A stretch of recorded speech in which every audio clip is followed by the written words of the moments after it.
Ang kalikasan sa gitna ng disyerto. Ang kalikasan sa gitna ng disyerto ay may kakaibang katangian at mga espesye na nakakayanan sa mga kondisyong ekstremo ng disyerto. Narito ang ilan sa mga interesanteng aspeto ng kalikasan sa gitna ng disyerto. Hashtag mga halaman. Cactus. Ang mga cactus ay mga halamang may matibay na balat na nakakapagtipid ng tubig. Sila ay may iba't ibang mga anyo at laki, at maaaring magkaroon ng mga bulaklak na may iba't ibang mga kulay.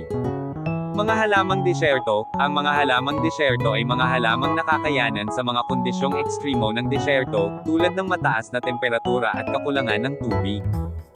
Mga punong disyerto. Ang mga punong disyerto ay mga punong nakakayanan sa mga kondisyong ekstremo ng disyerto, tulad ng mataas na temperatura at kakulangan ng tubig. Hashtag mga hayop. Mga hayop na nakakayanan sa init. Ang mga hayop na nakakayanan sa init ay mga hayop na nakakayanan sa mga kondisyong ekstremo ng disyerto, tulad ng mataas na temperatura at kakulangan ng tubig.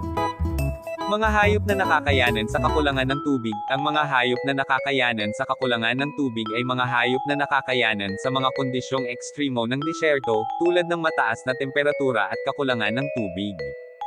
Mga hayop na nakakayanan sa mga kondisyong ekstremo. Ang mga hayop na nakakayanan sa mga kondisyong ekstremo ay mga hayop na nakakayanan sa mga kondisyong ekstremo ng disyerto, tulad ng mataas na temperatura at kakulangan ng tubig.